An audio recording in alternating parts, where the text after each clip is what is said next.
आपला आनंद द्विगुणित करण्यासाठी भव्य Divya Shriram gold palace multipurpose hall, विनम्र सेवा, दर्जेदार सुविधा, आपले शुभ कार्य राजेशाही थाटात, प्रशस्त स्टेज, VIP डायनिंग, भव्य पार्किंग, सुंदर garden, Shriram gold palace and lawns मध्ये, लोणंद पुणे हायवे लगत आदरकी फाटा, महाकाली पार्क, वाठा स्टेशन. संपर्क 9422 600 161.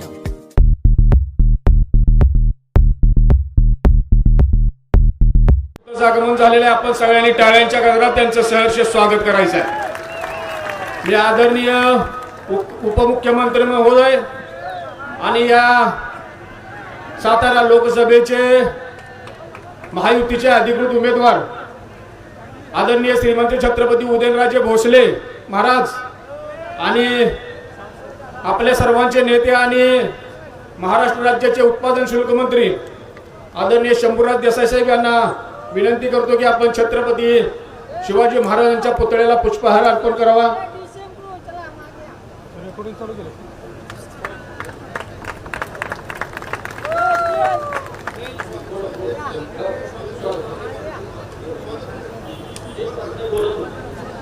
तर मित्र हो, मला खूप आनंद आहे. माझी इच्छा होती की माझं भाषण शंभूराज देसाई साहेबांच्या समोर व्हावं, पण मी इतका भाग्यवंत आहे की माझं भाषण देवेंद्र फडणवीस साहेबांच्या समोर सुद्धा होते आणि महाराजांच्या समोर होते. शरद पवारांच्या बद्दल असं म्हणतात की त्यांना महाराष्ट्राची नाडी माहित आहे.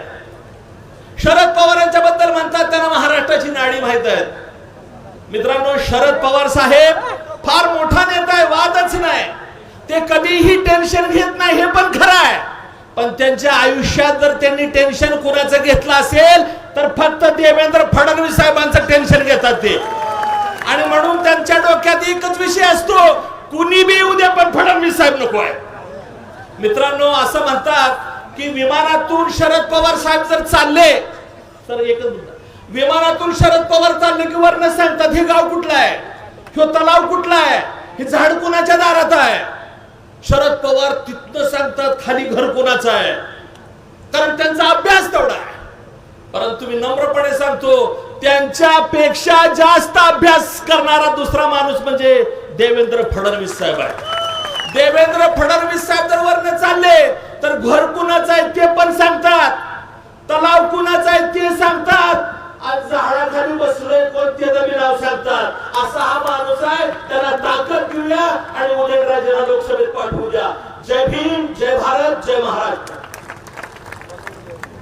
सातारा लोकसभा मतदारसंघाचे महायुतीचे अधिकृत उमेदवार आदरणीय श्रीमंत खासदार श्रीमंत छत्रपती उदयनराजे भोसले महाराज यांच्या प्रचारानिमित्त आज आपल्या पाटणमध्ये आज महायुतीचा मेळावा आयोजित केलेला आहे. या मेळाव्याला महाराष्ट्र राज्याचे जाहीर सभा आयोजित केलेला आहे. या जाहीर सभेला मार्गदर्शन करण्यासाठी महाराष्ट्र राज्याचे लोकप्रिय उपमुख्यमंत्री आदरणीय देवेंद्रजी फडणवीस साहेब या ठिकाणी उपस्थित राहिले. त्याबद्दल आपल्या तमाम पाटण तालुक्याच्या वतीनं आपल्या सर्वांचे नेते आणि महाराष्ट्र राज्याचे उत्पादन शुल्क मंत्री आदरणीय शंभूराज देसाई साहेब त्यांचं शाल आणि श्रीफळ देऊन या ठिकाणी स्वागत करत आहे.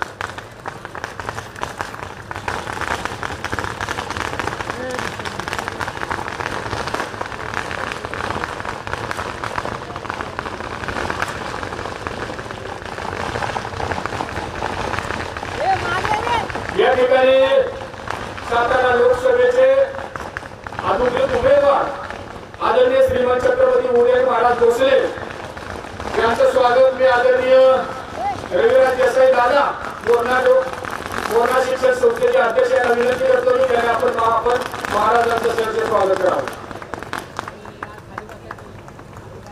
यानंतर आपल्या सर्वांचे नेते आणि महाराष्ट्र राज्याचे उत्पादन शुल्क मंत्री आदरणीय शंभूराज देसाई साहेब यांचं स्वागत.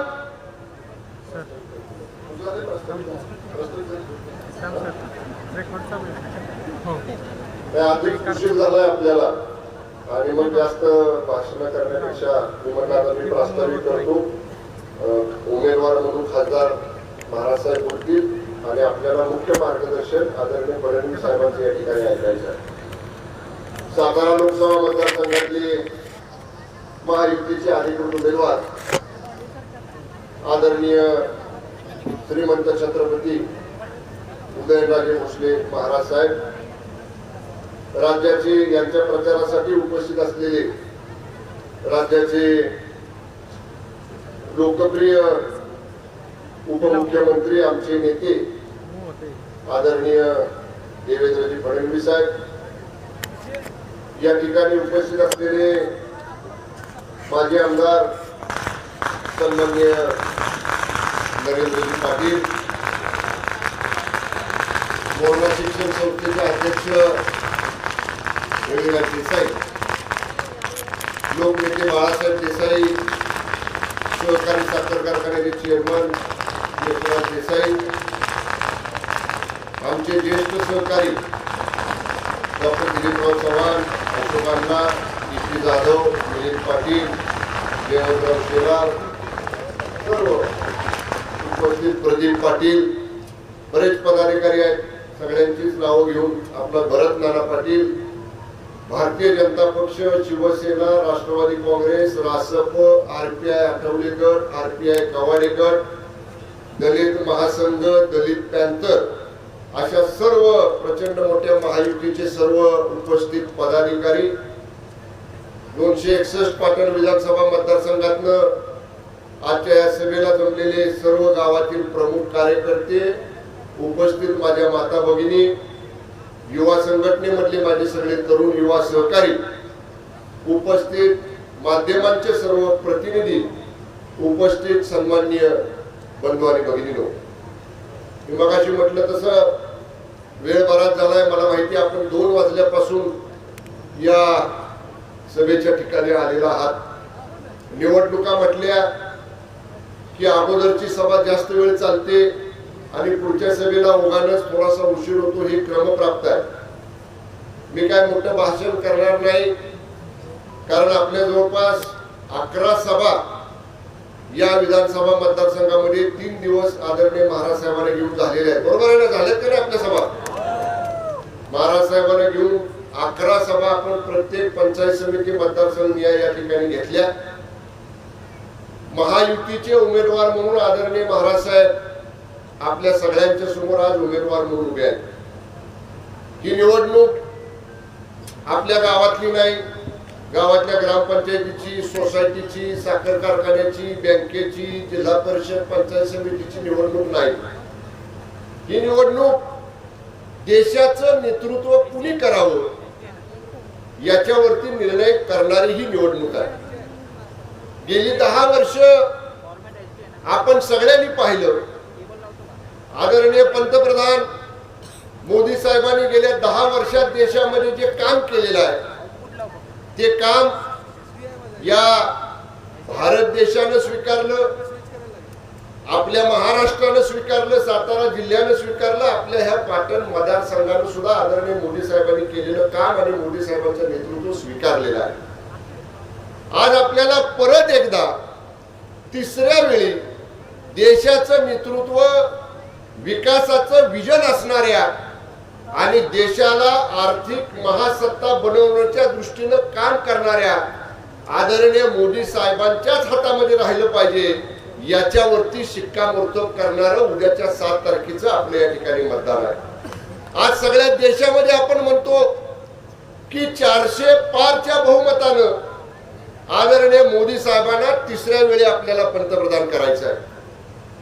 माननीय फडणवीस साहेबांना मी एवढाच शब्द देईन की साहेब 400 पारचं तर बहुमत हे मोदी साहेबांच्या पाठीमागे देश उभा करणारच आहे खासदारांचं, पण त्या 400 मधला एक खासदार आदरणीय उदयनराजे भोसले साहेबांच्या रूपाने या सातारा मतदारसंघाचा असेल, हे फक्त विश्वासाने आपल्याला आजच्या सभेमध्ये या ठिकाणी मी सांगतो. साहेब बरोबर आहे, उमेदवारी अर्ज आपण भरला, त्यावेळची परिस्थिती आणि आजची परिस्थिती या लोकसभा मतदारसंघाची बदललेली आहे. मला जो आदेश द्यायचा, आमदार महेश शिंदे साहेबांना जो आदेश द्यायचा, तो आदरणीय एकनाथजी शिंदे साहेबांनी तुमच्या समोरच आमच्या बंगल्यात दिला. शिवेंद्रसिंहराजेला काय द्यायचा तो तुम्ही शिवेंद्रसिंहराजे भोसलेला दिला आणि मान्य अजितदादांनी आपल्या सगळ्यांच्या समोर मान्य मकरंदाबाला जो आदेश द्यायचा तो आदेश त्या ठिकाणी दिला. आणि साहेब आम्ही 4 आमदार 6 पैकी 4 आमदार आम्ही महायुतीचे आहोत. आम्ही 4ही आमदार आमची आमदारकीची ही निवडणूक आहे अशा पद्धतीने या ठिकाणी आम्ही सगळेजण कामाला लागलेलो आहोत. साहेब मी या मतदारसंघामध्ये दौरा करताना मी लोकांना सांगितलं की ह्या निवडणुकीमध्ये आपल्याला साटलोट करायचंय, बरोबर का? बबनराव शिंदेच्या भाषेत पायरा करायचा. म्हणजे या निवडणुकीला धनुष्यबाणावली मतं आपल्याला कमळाकडे द्यायची लोकसभेला, पण कमळानं विधानसभेला ती मतं आमच्याकडे या ठिकाणी द्यायची. आम्ही जाहीर भाषणात बरोबर का? लोकांच्या समोर हात वर करून आपलं ठरलंय. त्यामुळे आता इथं समोर बसणाऱ्यांनी कोणी काय मनात शंका आणायचं कारण नाही. माझ्या विधानसभेच्या निवडणुकीला जसं आपण काम करतो, आता उद्यापासून यशराज दादा रविराज दादा प्रत्येक प्रमुख विभागामध्ये जाऊन बूथचं नियोजन कसं झाले याचा आढावा हे 2 दादा या ठिकाणी प्रत्येक प्रमुख भागाभागामध्ये येऊन या ठिकाणी घेणार आहे. बूथचं नियोजन मध्ये आपल्याला प्रत्येक बूथ वरती आपल्या इथं असणारं एक मत पीटी पर्यंत आलं पाहिजे. वयस्कर माणसाची मतं सकाळी 10ला उन्हा वाढायच्या आधी आली पाहिजेत. हे सगळे बारकावे जे आहेत ते बारकावे या 2 दिवसामध्ये आपल्याला सगळ्यांना करायचे. आता कुठल्याही ही सभा झाली, कुठल्याही मोठ्या सभा आपल्या नाहीत, छोट्या छोट्या बैठका आणि ह्या काही नियोजनाचं काम आहे तेवढं उद्या परवा या ठिकाणी आपल्याला करायचंय. साहेब मोठं भाषण मी करणार नाही.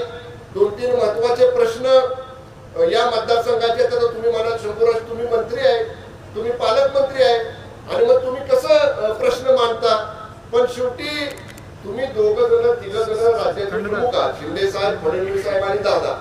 आणि मग तुमच्या समोर आम्ही वेळोवेळी कॅबिनेटच्या बैठकात मांडतो, इतर बैठकात मांडतो, पण छोटेसे विषय साहेब आहेत. आमच्याकडे तारळीचा एक मोठा आपला जलसंपदेचा प्रकल्प आहे. मागच्या वेळी गिरीश महाजन साहेब जलसंपदा मंत्री असताना 100 मीटरवर पाणी न्यायचं, त्याला आपल्याला मान्यता मिळाली, त्याला निधी मिळाला, त्याचं काम चालू झाले. त्याच्यामध्ये काही आपल्याला दुसरा टप्पा एक थोडासा करावा लागणार आहे. तोही प्रस्ताव आचारसंहिता संपली की सरकारकडे येणार आहे.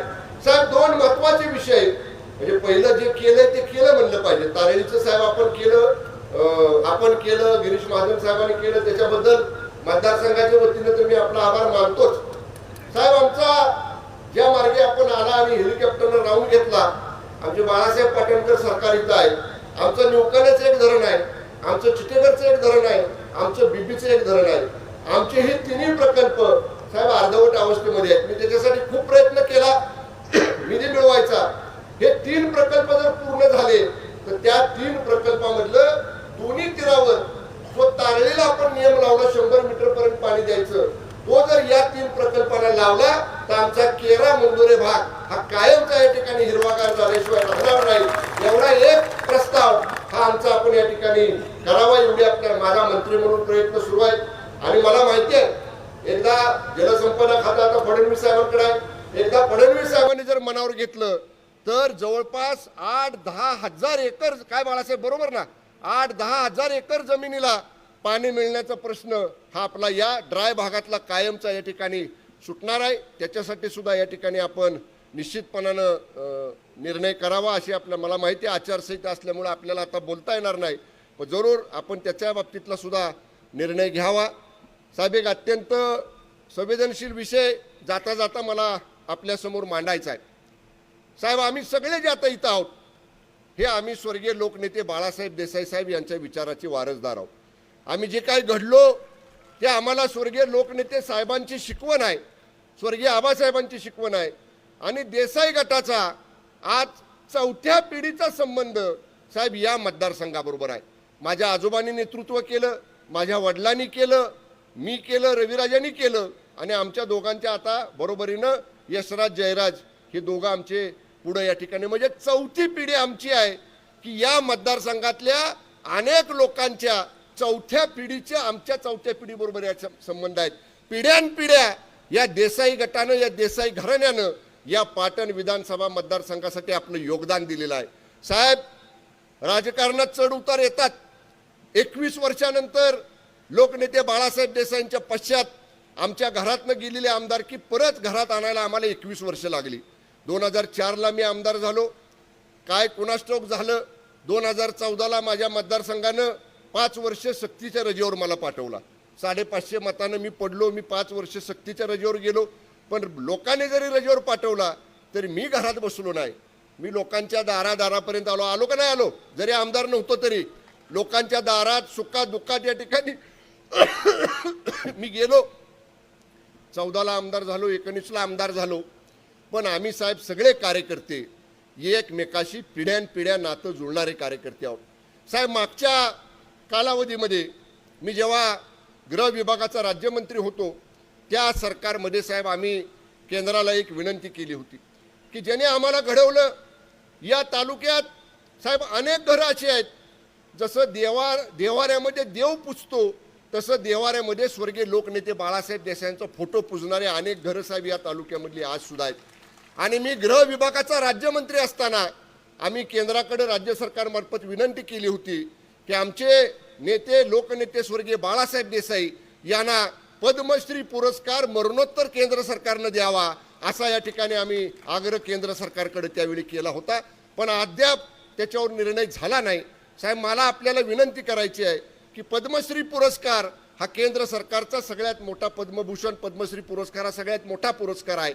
मरणोत्तर स्वर्गीय लोकनेते बाळासाहेब देसाई साहेबांना केंद्रानं पद्मश्री हा पुरस्कार देऊन त्यांचा गौरव करावा हा जो आमचा प्रस्ताव आहे याला या ठिकाणी आपण विशेष प्रयत्न करून केंद्राकडनं या ठिकाणी मान्यता मिळवावी एवढी या ठिकाणी आपल्याला विनंती करतो. या लोकसभेच्या निवडणुकीमध्ये आम्ही कुठंही कमी पडणार नाही.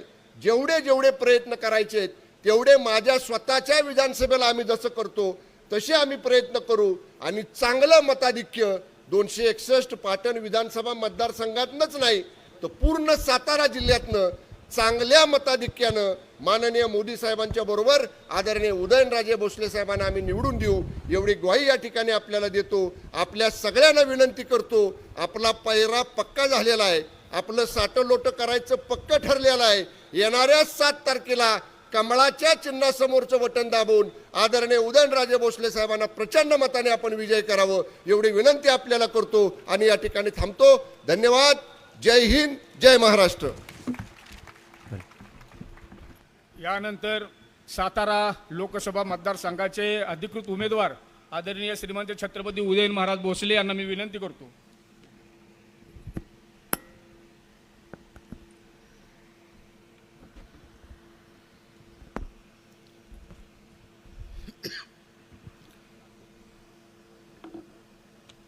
सर्वप्रथम या ठिकाणी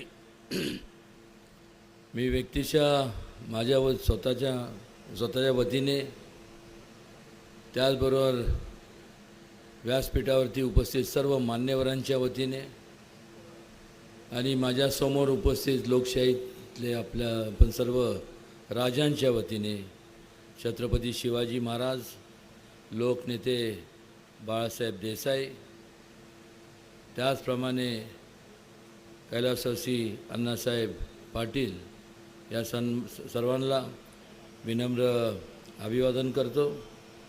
आणि आज या पाटणसारख्या प्रमुख ठिकाणी आवर्जून या ठिकाणी उपस्थित असलेले राज्याचे लाडके उपमुख्यमंत्री, माझे अत्यंत जीवाभावाचे असे मित्र आदरणीय देवेंद्रजी फडणवीस साहेब, त्याचबरोबर नेहमीच अत्यंत तळमळीने या संपूर्ण भागासाठी, या भागातल्या लोकांसाठी धडपडत आणि त्यांचे काम मार्गी लावण्याकरता ठिकठिकाणी त्याची मांडणी करतात आणि कामं मार्गी लावतात.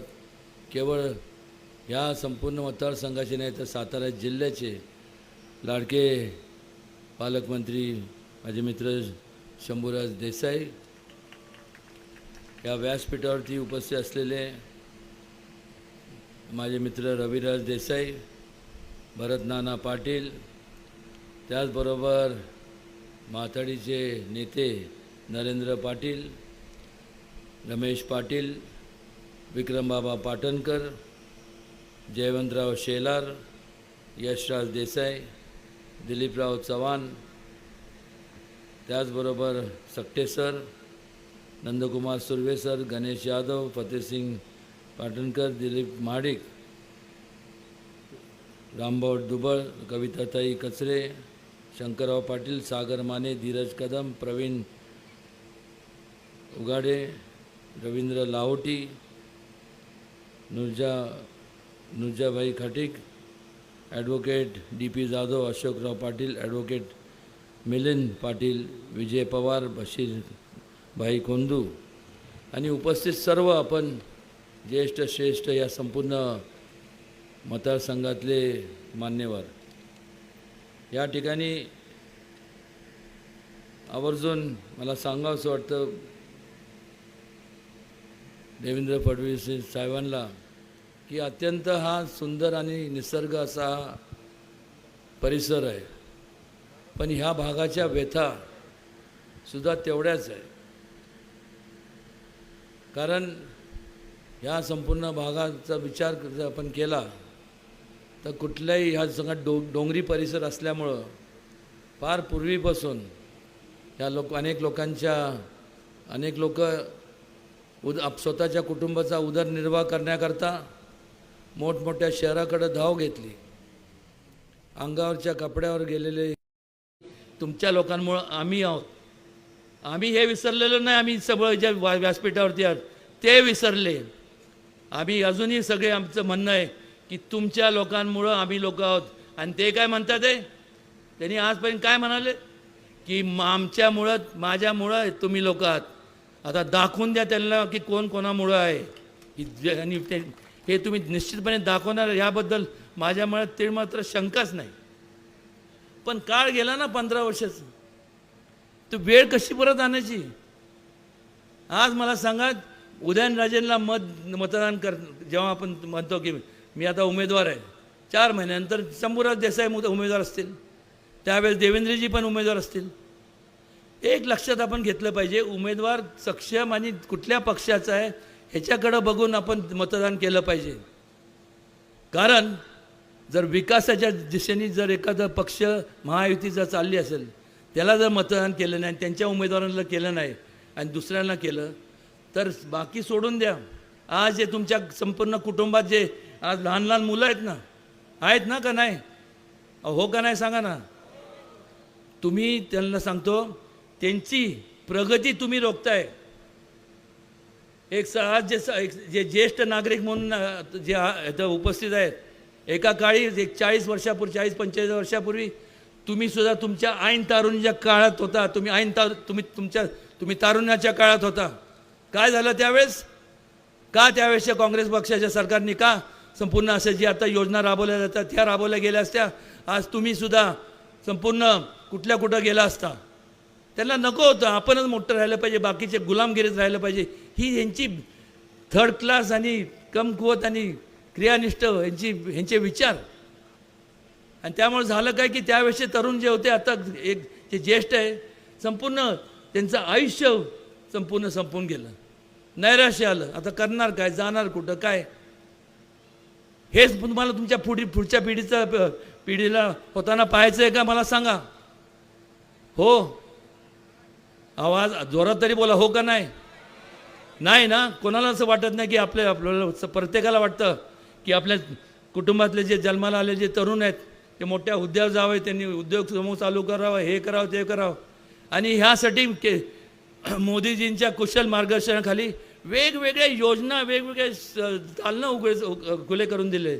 महिला या ठिकाणी ज्या उपस्थित आहेत त्यांच्या जे महिला सक्षमीकरण, तरुणांसाठी youth empowerment, make in India, science and technology. आज जे तुम्ही इथं रस्ते बिस्ते जे बघता ते म्हणजे अक्षरशः म्हणजे गुळगुळीत असे दिसतात आहे. आज हे कशामुळे झाले सगळे? हे एक प्रकारचा तुमच्याप्रती आदरभाव आणि तुमच्याप्रती जे काय भावना आहेत की तुम्ही तुमचं जीवनमान चांगलं झालं पाहिजे, ह्या अगोदर त्यांना वाटलं नव्हतं. कारण की त्यांच्याकडे एवढी मस्ती झाली होती की कुठं जातात, कुठं जाणार. एकतर आपलं ऐकायला लागणार, नाही तर मग गप घरी बसणार. आणि एखादा जर त्यांनी आवाज विरोधात उठवला तर त्याला चिरडलं जायचं. ही वस्तुस्थिती आहे. झालं का नाही त्या काळात तसं मला सांगा, जे ज्येष्ठ आहेत. मग आता त्यांनी तुम्हाला चिरडण्याचं काम केलं, त्यांना आज त्या पक्षाला चिरडण्याचं काम आता तुमच्या हातून झालं पाहिजे, एवढं लक्षात घ्या. असं नाही ना, आपण इथं जशाच तसं म्हणून म्हणत नाही, पण ह्या लोकांची लायकी तरी आहे का लोकांसमोर जाऊन कुठल्या तोंडाने जाणार? काम न करता मला मत द्या, आणि मग लोक म्हणतात नाही त्यांना सहानुभूती मिळते. वा, अशा प्रकारची सहानुभूती हे काय करणार? असं करणार? बघू आता देवेंद्रजींना तर थोडंसं दाखवतो, त्यांना तरी वाटते का मला सहानुभूती? माझं चुकलं, आमचं चुकलं, खूप भ्रष्टाचार केला, खूप लुबाडलो, याच्या पुढं करणार नाही. पण यावेळेस आम्हाला संधी द्या. तुम्ही देणार संधी? लाज वाटले पाहिजे. आले तर त्यांना पहिलं धरून ठेवा, आणि त्यांनी तुमचे जे पैसे, मतदान तर लांब राहिलं, जेवढे त्यांना सोडू नका, दामटून ठेवा. जोपर्यंत ते तुमचे पैसे परत करत नाही तोपर्यंत तिथं त्यांची व्यवस्थित खातिरदारी करा. आपल्या या सातारा जिल्ह्यात ज्या वेळेस तुम्हाला सांगतो कैलासवासी वंदनीय मुंडे साहेबांकडे त्यावेळेस गेलो होतो. त्यावेळेस भारतीय जनता पक्षाचं सरकार होतं, 96 साल होता, 95-96चा.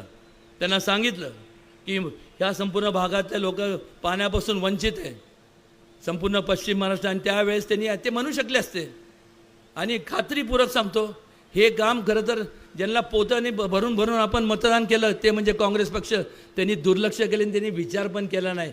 लवादाप्रमाणे आता तुम्ही जे म्हणताय ना की आपल्याला त्यातनं आपण, आणि समोरा देसाईला तुम्ही अधिकारात म्हणजे अधिकाराने सांगताय की आपल्याला हे पाहिजे, आपलं हे इथनं पाणी ह्याचं नियोजन केलं तर पाणी मिळेल. पण जर त्या काळात जर पाणी अडवलं गेलं नसतं तर विचारा आता ह्या दोघांना, तर आज आपण काय, आपल्या हातात काय असतं का मला सांगा?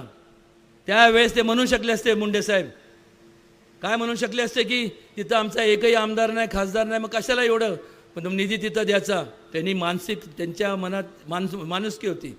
भारतीय जनता पक्ष भेदभाव करत नाही, महायुती भेदभाव करत नाही, लोकांच्या हित जोपासण्याचं काम करतात. त्यावेळेस मला वाटतं 12,500 कोटीचा निधी महाराष्ट्र शासनाने ह्या प्रकल्पासाठी वर्ग केला. आणि म्हणून आज आपल्या भागात मग तारळी धरण असेल, वांग मराठवाडी धरण असेल, हे आपल्याला पाहायला मिळतात. फार बोलणार नाही, पण एवढंच सांगतो की ह्या संपूर्ण एक प्रस्ताव मागं आम्ही दिला होता फडणवीस साहेब, कराड चिपळूण रेल्वे लाईनचा. ते जर झालं तर मोठ्या प्रमाणात व्यापार वाढेल. म्हणजे साधारण त्यावेळेस मला आठवते सुरेश प्रभू साहेब हे त्यावेळेसचे रेल मंत्री होते. आणि सेंट्रल लाईनला कोकण लाईनला जोडणारा हा संपूर्ण हे आणि त्यामुळे व्यापार वाढला तर ह्या लोकांचं अजून संपूर्ण म्हणजे ह्यांची प्रगती अजून जोमान्याने होईल. एवढंच या प्रसंगी सांगतो. आणि पुन्हा एकदा मी आपल्याला एकच सांगतो, कालही आपला होतो, आजही आपला आहे, भविष्य काळात कुठं त्यात बदल होणार नाही. जे करीन तुमच्या हितासाठी करीन, इतरांसाठी करणार नाही. एवढंच मी या ठिकाणी आपलं मनोगत व्यक्त जे केलं. आणि एवढ्या मोठ्या संख्येने आपण या ठिकाणी शंभूराव देसाईंनी आमच्या सगळ्यांचा विनंतीचा मान राखून आपण या ठिकाणी उपस्थित राहायला आपला बहुमोल वेळ खर्च केला, त्याबद्दल मनापासून आपलं स्वागत आणि आपले मनापासून आभार मानतो. धन्यवाद. जय हिंद, जय महाराष्ट्र, जय शिवराय. यानंतर समस्त मातंग समाजाच्या वतीनं मातंग समाजाचे नेते प्राध्यापक मच्छिंद्र सकटे साहेब हे आदरणीय लोकप्रिय उपमुख्यमंत्री आदरणीय देवेंद्रजी फडणवीस साहेब यांचा शाल आणि श्रीफळ देऊन सत्कार करतील.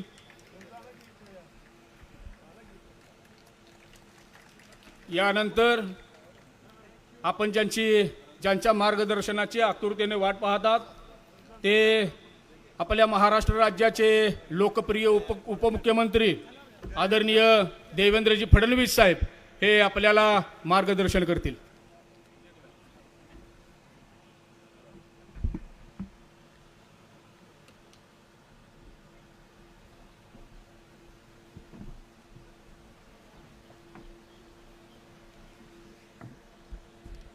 भारत माता की, भारत माता की, छत्रपती शिवाजी महाराज की, धर्मवीर छत्रपती संभाजी महाराज की, जय भवानी, जय भवानी, जय जय जय जय जय भवानी, जय श्री राम, जय श्री राम. आजच्या या जाहीर सभेमध्ये शंभूराजेंनी आपल्या स्वागताला फटाके लावले आहेत आणि शरद पवार राष्ट्रवादी काँग्रेस गटाच्या विरोधात फटाके लावले आहेत.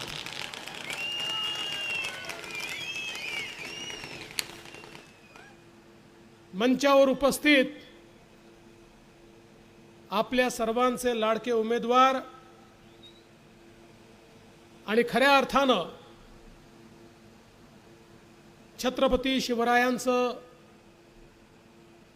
केवळच नावच नाही तर विचार घेऊन सातत्याने लोकसेवा करत आहेत असे श्रीमंत छत्रपती उदयन महाराज भोसले, माझे परम मित्र आणि आपल्या सर्वांचे लाडके आमदार आणि महाराष्ट्राच्या मंत्रिमंडळातील एक कार्यक्षम मंत्री शंभूराजे देसाई,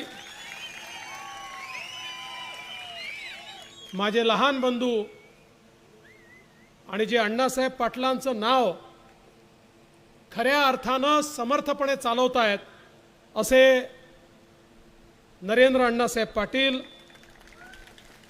रविराज देसाईजी, यशराज देसाई, भरतनाना पाटीलजी, दिलीपराव चव्हाणजी, गणेशराव यादवजी, जयंतराव शेलारजी, विक्रमबाबा पाटणकरजी, अशोकराव पाटीलजी, मच्छिंद्र सकटेजी, रवींद्र सोनावणेजी, रमेशजी पाटील, फत्तेसिंहजी पाटणकर, विजयजी पवार, प्रदीपजी पाटील, कविताताई कचरे, नंदकुमार सुर्वे, रामभाऊ लाहोटी, सागर माने, डी.पी. जाधव, मंचावर उपस्थित सर्व मान्यवर. कोणाचं नाव सुटलं असेल तर नाव लिहिणाऱ्याची चूक आहे, माझी चूक नाही आहे, त्यामुळे आधीच माफी मागतो. खरं म्हणजे आज या ठिकाणी आल्यानंतर चाफळच्या प्रभू श्रीरामांना वंदन करतो आणि त्याच वेळी खऱ्या अर्थानं या महाराष्ट्राने ज्यांना लोकनेते हा बहुमान दिला असे लोकनेते बाळासाहेब देसाई यांना विनम्र अभिवादन करतो.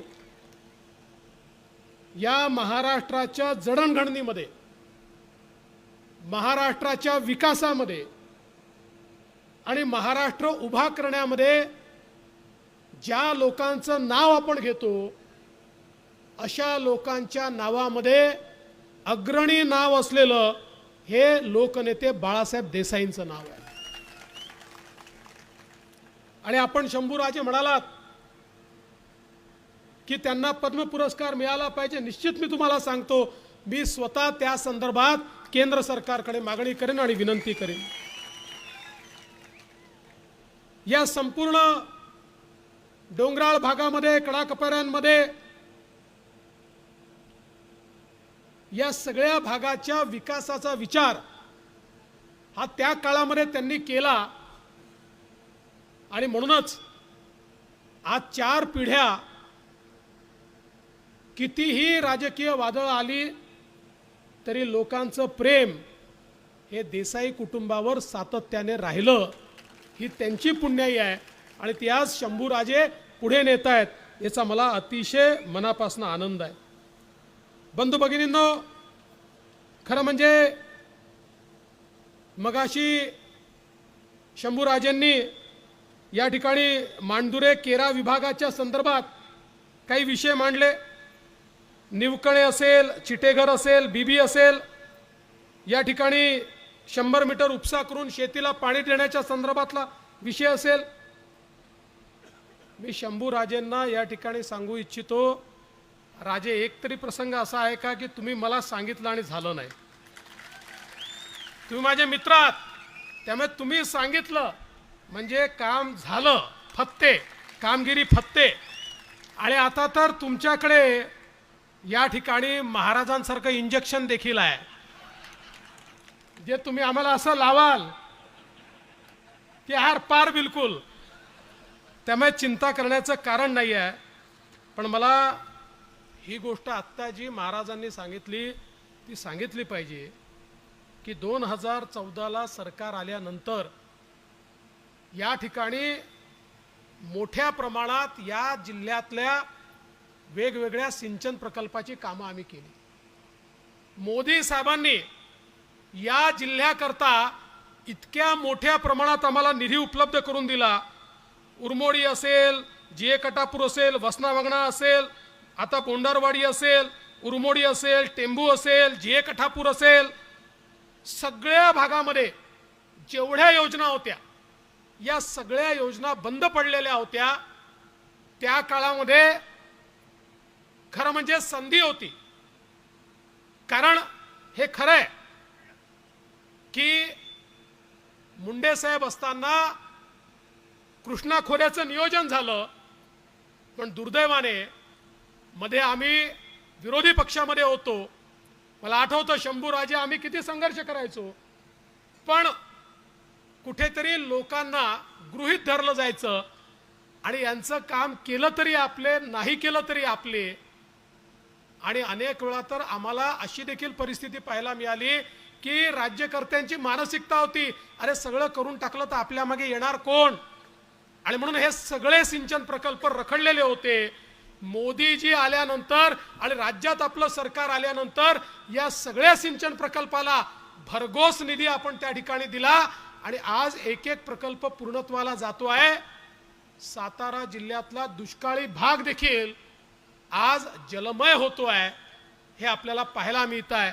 आणि मी तुम्हाला विश्वासानं सांगतो, शंभूराजेंनी जी कामं हातामध्ये घेतली आहेत ती कामं पूर्ण करण्याकरता शिंदे साहेब आणि मी वचनबद्ध आहोत, हे तुम्हाला सांगण्याकरता या ठिकाणी आलो आहे. बंधू भगिनींनो, ही सगळी कामं तर होतीलच, पण एक गोष्ट आपण लक्षात घेतली पाहिजे, ही निवडणूक ग्रामपंचायतची, जिल्हा परिषदेची, नगरपंचायतची, विधानसभेची निवडणूक नाही आहे. देशाच्या लोकसभेची निवडणूक आहे.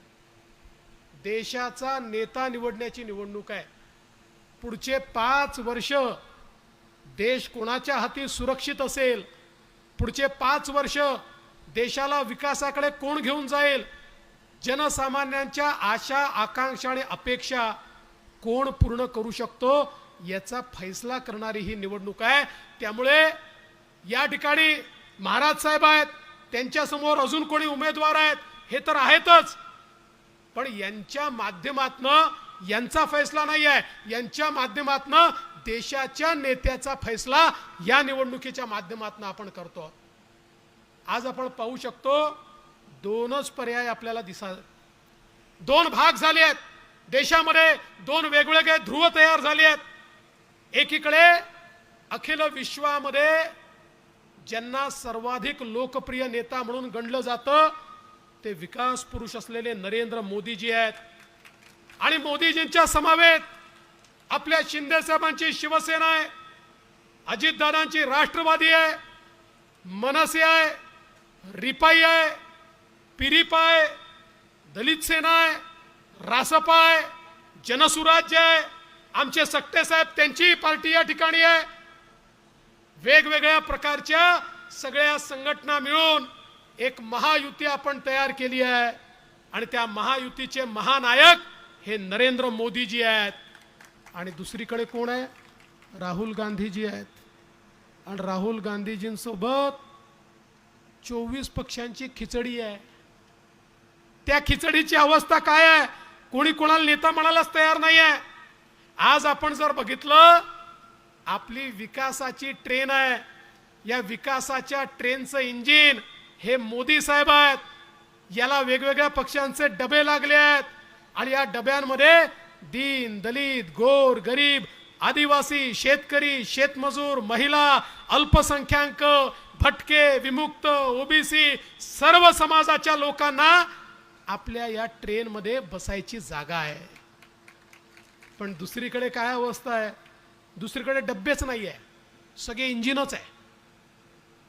म्हणजे तिकडे बघा, राहुल गांधी म्हणतात मी इंजिन आहे, उद्धव ठाकरे म्हणतात मी इंजिन आहे, शरद पवार म्हणतात मी इंजिन आहे, ममता बॅनर्जी म्हणते मी इंजिन आहे, लालू प्रसादांचा पोरगा म्हणतो मी इंजिन आहे, मुलायम सिंगांचा पोरगा म्हणतो मी इंजिन आहे, स्टॅलिन म्हणतो मी इंजिन आहे. त्या ठिकाणी डब्बे नाहीच आहे, सगळे इंजिन आहेत. आणि इंजिनमध्ये बसण्याची जागा कोणाकरता असते? सर्वसामान्य माणसाकरता नसते. इंजिनमध्ये बसायची जागा ड्रायव्हर करता असते. राहुल गांधींच्या इंजिनमध्ये फक्त सोनियाजी आणि प्रियंकाजी बसू शकतात, तुमच्याकरता जागा नाही आहे. पवार साहेबांच्या इंजिनमध्ये फक्त सुप्रियाताई सुळेंकरता जागा आहे आणि उद्धव ठाकरेंच्या इंजिनमध्ये फक्त आदित्य ठाकरेंकरता जागा आहे, तुमच्याकरता जागा नाही आहे बंधू भगिनींनो. आणि यांच्या इंजिनची खासियत काय आहे? यांचं इंजिन एक जण दिल्लीकडे ओढते, दुसरं बारामतीकडे ओढते, तिसरं मुंबईकडे ओढते, चौथं कोल्हापूरकडे ओढते. यांचं इंजिन हलतही नाही, डुलतही नाही, चालतही नाही, बंद पडलेलं, ठप्प पडलेलं यांचं इंजिन आहे. पण ज्या क्षणी महाराज साहेबांच्या कमळाची बटन तुम्ही दाबाल, त्या क्षणी सातारा मतदारसंघाची बोगी थेट मोदीजींच्या इंजिनला लागेल आणि मग सातारा मतदारसंघाला कोणीच या ठिकाणी थांबवू शकणार नाही. बंधू भगिनींनो, तुम्ही बघा 10 वर्षामध्ये मोदीजींनी या देशामध्ये काय केलंय. एक सायलेंट रेव्होल्युशन आहे, एक क्रांती जिचा आवाज कोणाला समजला नाही अशी क्रांती ही 10 वर्षात या देशात झाली. आणि हे मी म्हणत नाही, जगातले अर्थतज्ञ म्हणतात की 10 वर्षात क्रांती करणारं हे मोदी मॉडेल नेमकं काय आहे. देशामध्ये 10 वर्षामध्ये 25 कोटी लोक गरिबी रेषेच्या बाहेर आली. देशामध्ये 10 वर्षात 20 कोटी लोक जे कच्च्या घरात राहायचे, झोपडीत राहायचे, त्यांना पक्क घर मिळालं. देशामध्ये 10 वर्षामध्ये 50 कोटी महिलांना त्या ठिकाणी त्यांच्या घरामध्ये गॅसचं सिलेंडर मिळालं. देशामध्ये 55 कोटी घरांमध्ये शौचालय मिळालं. 60 कोटी लोक असे होते की ज्यांच्या घरी माता भगिनी 70 वर्षाच्या स्वातंत्र्यानंतर हंडा घेऊन पाणी भरण्याकरता नदीवर किंवा त्या ठिकाणी तलावावर जायच्या. त्या 60 कोटी लोकांच्या घरी शुद्ध जल हे नळाच्या माध्यमातून मोदीजींनी त्या ठिकाणी पोहोचवलं. आणि 80 कोटी लोक असे आहेत, या 80 कोटींमध्ये 7 कोटी आपल्या महाराष्ट्रातले देखील आहेत. 80 कोटी लोक अशी आहेत की 2020 सालापासून मोदीजींनी ज्यांना मोफत रेशन दिलं आणि पुढचे 5 वर्ष त्यांना मोफत रेशन हे मोदीजींच्या माध्यमातून मिळणार आहे. आज आपण पाहू शकतो या ठिकाणी 60 कोटीच्या वर अशी तरुणाई आहे की ज्या तरुणाईला मोदीजींनी मुद्रा योजनेमध्ये लोन दिलं. 10 लाखापर्यंतचं लोन बिना तारण आणि बिना गॅरेंटरचं. जसं लोन आमच्या अण्णासाहेब पाटील विकास महामंडळामध्ये या ठिकाणी त्यांचे सुपुत्र आपल्याला मिळवून देतात, तसं देशभरामध्ये बिना गॅरेंटरचं आणि बिना तारणाचं लोन हे 61 कोटी लोकांना मोदीजींनी या ठिकाणी मिळवून दिलं.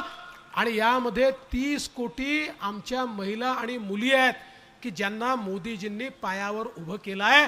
आज ते आपला व्यवसाय करतात. आणि आता तर मोदीजींनी सांगितलं 10 नाही 20 लाखापर्यंत आता कुठलंही तारण न घेता या ठिकाणी कर्ज दिलं जाईल, हे मोदीजींनी या ठिकाणी सांगितलेलं आहे. आणि बंधू भगिनींनो, देशामध्ये 80 लाख बचत गट मोदीजींनी तयार केले. 8 लाख कोटी रुपये त्याला दिले आणि यातनं 10 कोटी महिलांना आपल्या पायावर उभं केलं. 3 कोटी महिलांना आता लखपती दीदी बनवतात, 1 कोटी बनल्या आहेत आणि येत्या काळामध्ये 10 कोटी महिला या लखपती दीदी या ठिकाणी होणार आहेत. कारण मोदीजी म्हणतात की एक पुरुष पायावर उभा राहिला तर केवळ पुरुष पायावर उभा राहतो, पण एक महिला पायावर उभी राहिली तर संपूर्ण परिवार पायावर उभा राहतो. आणि म्हणून महिलांना या ठिकाणी प्राधान्य देण्याचं काम हे मोदीजींनी केलं. आणि माझ्या माता भगिनींना सांगू इच्छितो, आमच्या मंचावर महिला काही फार दिसत नाही आहे, पण आमचं फार काळ चालणार नाही आहे. आता मोदीजींनी व्यवस्था केली आहे 2026 नंतर अर्धा मंच आम्हाला महिलांना द्यावा लागेल, कारण 2026 नंतर विधानसभेतही 33% आमदार महिला असणार आहेत आणि लोकसभेत 33% खासदार मोदीजींनी महिलांना आता त्या ठिकाणी प्राधान्य दिलेलं आहे. त्यामुळे मोठ्या प्रमाणात महिलांचा विचार केला. आज मला सांगा, गाव गाड्याचं अर्थकारण चालवणारा 12 बलुतेदार पारंपरिक व्यवसायी याचा विचार देशामध्ये कोणी केला होता? कुठल्या पंतप्रधानांनी केला होता? पहिल्यांदा मोदीजींनी 12 बलुतेदारांचा विचार केला, पारंपरिक व्यावसायिकांचा विचार केला. 12,000 कोटी रुपये हे त्यांच्याकरता दिले, त्यांचा पारंपरिक व्यवसाय आधुनिक करण्याकरता, त्यांना वित्तीय सहायता देण्याकरता, त्यांच्या मुलांकडे आधुनिक पद्धतीनं तो गेला पाहिजे आणि तो केवळ गावापुरतं मर्यादित नाही, तो केवळ लोकल नाही, तर तो ग्लोबल झाला पाहिजे. याकरता 12,000 कोटी रुपये मोदीजींनी दिले आणि आमच्या आदिवासी समाजाकरता 23,000 कोटी रुपये मोदीजींनी दिले. आमच्या अनुसूचित जातीच्या तरुणाईकरता, त्यांना व्यावसायिक बनवण्याकरता मोदीजींनी बँकांना सांगितलं प्रत्येक बँकेच्या प्रत्येक ब्रँचला आदिवासी तरुणांना व्यवसाय करता लोन द्यावंच लागेल आणि नाही दिलं तर बँकेचा लायसन्स कॅन्सल होईल. आज देशभरामध्ये लाखो आमचे दलित तरुण हे पायावर उभे आहेत, ते उद्योजक झाले आहेत, कारण मोदीजींनी स्टँडअप सारखी योजना आणली. बंधू भगिनींनो, समाजातल्या प्रत्येक व्यक्तीला त्या ठिकाणी आपल्या पायावर उभं करण्याचं काम मोदीजींनी केलं. आज आमचा शेतकरी असेल, एकीकडे शेतकऱ्याच्या शेतीला पाणी मिळालं पाहिजे म्हणून सिंचनाकरता लाखो कोटी रुपये महाराष्ट्राला आणि देशाला दिले. आज मोठ्या प्रमाणात सिंचनाच्या योजना पूर्ण होत आहेत आणि त्याच वेळी आमच्या शेतकऱ्यांना त्या ठिकाणी किसान सन्मान योजनेतनं 12,000 रुपये असतील, नॅनो युरिया सारखी योजना असेल, त्या ठिकाणी शेतमालावर प्रक्रिया करणारे उद्योग असतील, त्या ठिकाणी मोठ्या प्रमाणात गोडाऊनची योजना असेल, आमच्या प्राथमिक सोसायट्यांना मजबूत करण्याची योजना असेल, अशा वेगवेगळ्या योजनांच्या माध्यमातून शेतकऱ्यांना मदत करण्याचा प्रयत्न केला. आणि सगळ्यात महत्त्वाचं, मोदीजी जेव्हा प्रधानमंत्री झाले तर अनेक लोकांनी सांगितलं यांना ऊसातलं काय कळतं, यांना साखर कारखानदारीतलं काय कळतं. पण आज तेच लोक म्हणतात साखर कारखानदारी करता आणि ऊसाचा शेतकऱ्याकरता सर्वात जास्त या देशामध्ये कोणी केलं असेल तर ते मोदीजींनी या ठिकाणी केलं. बंधू भगिनींनो, 340 रुपयांनी FRP वाढवली, त्यासोबत मिनिमम प्राइस साखरेची त्या ठिकाणी नियोजित केली. ती प्राइस नियोजित झाल्यामुळे कारखान्यांना शेतकऱ्यांना पैसा देता आला, त्या ठिकाणी मोठ्या प्रमाणात कारखान्यांना मदत केली. इथेनॉलची पॉलिसी आणली आणि त्यातनं शेतकऱ्याला जास्तीत जास्त पैसा मिळेल हा प्रयत्न मोदीजींनी केला. आणि एवढंच नाही, वर्षानुवर्ष आमच्या साखर कारखानदारांच्या डोक्यावर आणि पर्यायानं शेतकऱ्याच्या डोक्यावर इन्कम टॅक्सची तलवार होती.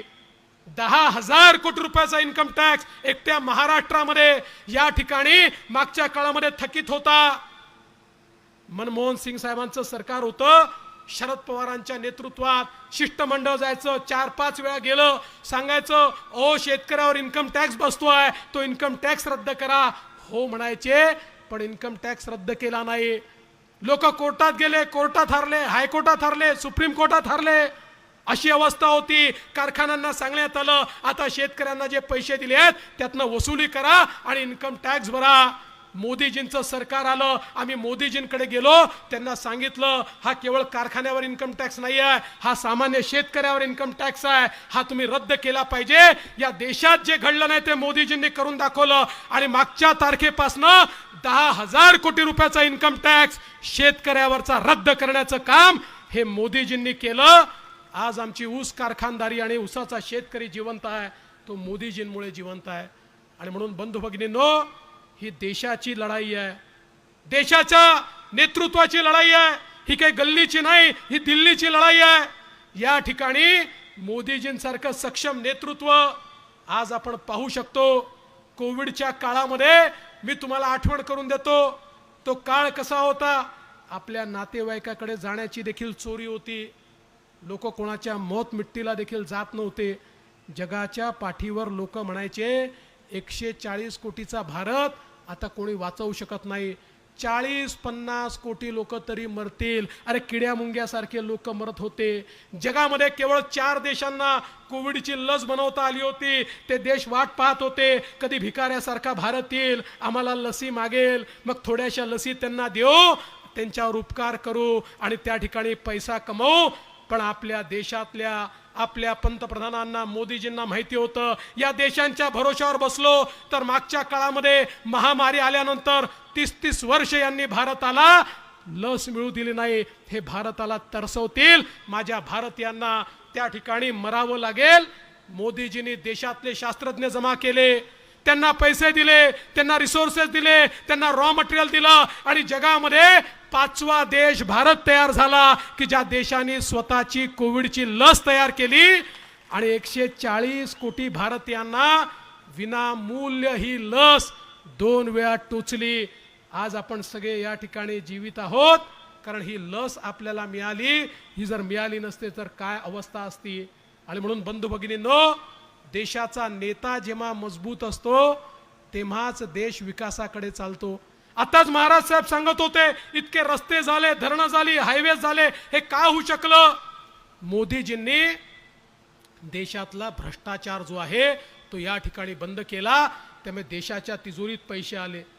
तुम्ही विचार करा, मनमोहन सिंगजींच्या काळामध्ये रस्ते असतील, रेल्वे असेल, सिंचनाचे प्रोजेक्ट असतील, इलेक्ट्रिसिटीचे प्रोजेक्ट असतील, पुलं असतील, एअरपोर्ट असतील, या सगळ्या गोष्टींवर वर्षाला 1 लाख कोटी खर्च व्हायचा.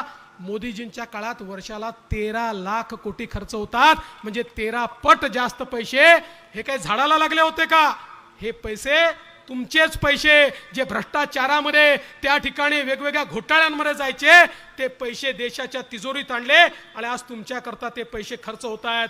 आणि महाराज साहेब चिंता करू नका, तुम्ही या ठिकाणी कोकणाला जोडणाऱ्या रेल्वे मार्गाची मागणी केली आहे. ही मागणी 100% पूर्ण होईल. 100%. काही काळजी करण्याचं कारण नाही आहे. ही मागणी आधीच पूर्ण झाली असती, आम्ही मान्यताही दिली होती. शंभूराजेंना माहिती आहे मध्ये 2.5 वर्ष सरकार होतं, त्या सरकारमध्ये माननीय पवार साहेबांनी आणि उद्धव ठाकरेंनी हा निर्णय घेतला की आम्ही राज्याचा हिस्सा भरणार नाही. आम्ही राज्याचा हिस्सा भरणार नाही. सगळे रेल्वेचे प्रकल्प बंद पडले. आम्ही आलो आणि एकनाथराव शिंदेच्या नेतृत्वात पहिला निर्णय केला, राज्याचा हिस्सा भरू. सगळीकडे राज्याचा हिस्सा भरला, सगळे रेल्वे प्रकल्प सुरू झाले. त्यामुळे हा प्रकल्प देखील या ठिकाणी आम्ही निश्चितपणे पूर्ण करून दाखवू. कारण आज देशामध्ये इन्फ्रास्ट्रक्चरचं काम चाललंय. बंधू भगिनींनो, देशाचा नेता देश सुरक्षित ठेवू शकतो का, हा देखील एक महत्वाचा विषय आहे. आपण पाहिलं काँग्रेसचं सरकार ज्या काळामध्ये मुंबईमध्ये, पुण्यामध्ये रोज बॉम्बस्फोट व्हायचे, त्या ठिकाणी बॉम्बस्फोट झाल्यानंतर आमच्या देशाचे प्रधानमंत्री हे पाकिस्तानच्या विरुद्ध त्या ठिकाणी केवळ निषेध व्यक्त करायचे. फारच झालं तर अमेरिकेकडे जायचे, अमेरिकेत जाऊन सांगायचे बघा बघा तो पाकिस्तान आमच्यावर हल्ला करतो, तुम्ही त्याला रागवा म्हणेपर्यंत दुसरा हल्ला व्हायचा. मोदीजी प्रधानमंत्री झाले, त्यांनी हल्ला करण्याचा प्रयत्न केला. मोदीजीने त्या ठिकाणी घुसून सर्जिकल स्ट्राईक केला, एअर स्ट्राईक केला आणि आतंकवाद्यांना मारलं. बघा, एकदा त्यांना मारल्यानंतर 2019 नंतर या देशामध्ये एकही बॉम्बस्फोट करण्याची पाकिस्तानच्या बापाची हिम्मत झाली नाही. असा मजबूत देश आज मोदीजींनी या ठिकाणी तयार केला आहे. आणि मोदीजी सांगतात तिसऱ्यांदा या ठिकाणी मला प्रधानमंत्री पद जे हवंय त्याची प्रेरणा छत्रपती शिवाजी महाराज आहेत. कारण मोदीजी म्हणतात छत्रपती शिवाजी महाराजांनी राज्याभिषेक केला पण एकही दिवस ते सिंहासनावर बसले नाहीत. त्या ठिकाणी त्यांनी दम घेतला नाही. राज्याभिषेक करून संपूर्ण जगाला सांगितलं की हो, हे राज्य, हे श्रींचं राज्य, हे स्वराज्य मी तयार केलंय, हे रयतेचं राज्य तयार केलंय, हे जगाला त्यांनी सांगितलं. आणि दुसऱ्या दिवशी घोड्यावर मान ठोकली आणि स्वराज्याच्या विस्ताराकरता निघाले. तशाच प्रकारे तिसऱ्यांदा प्रधानमंत्री झाल्यानंतर एक मजबूत भारत मला तयार करायचा आहे आणि त्याकरता तुमचे आशीर्वाद मला हवे आहेत. बंधू भगिनींनो, ज्यांची प्रेरणा ही छत्रपती शिवराय आहेत ते आमचे नरेंद्र मोदीजी यांना नेतृत्व देण्याचा हा निर्णय आपल्याला घ्यायचा आहे.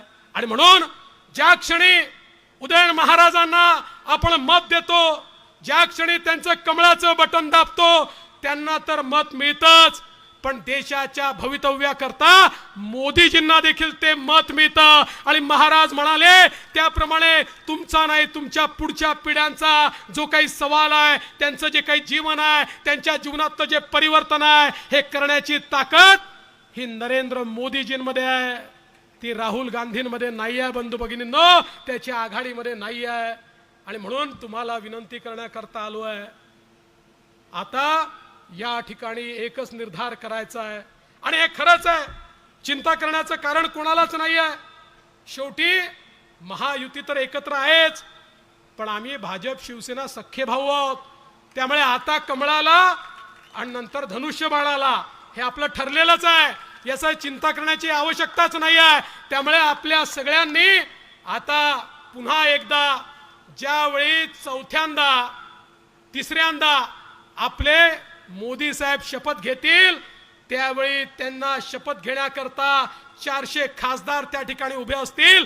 आणि त्याच वेळी आमच्या महाराष्ट्राचा गौरव असलेले जी साताऱ्याची गादी या ठिकाणी तंजावूर पासून पेशावर पर्यंत आमच्या सगळ्यांच्या स्वाभिमानाची गादी आहे, ते आमचे महाराज उदयन महाराज हे देखील त्या ठिकाणी दिल्लीत उभे असतील. त्याकरता महाराजांना आशीर्वाद द्या एवढीच विनंती करतो आणि माझं बोलणं संपवतो. जय हिंद, जय महाराष्ट्र, जय शिवराय.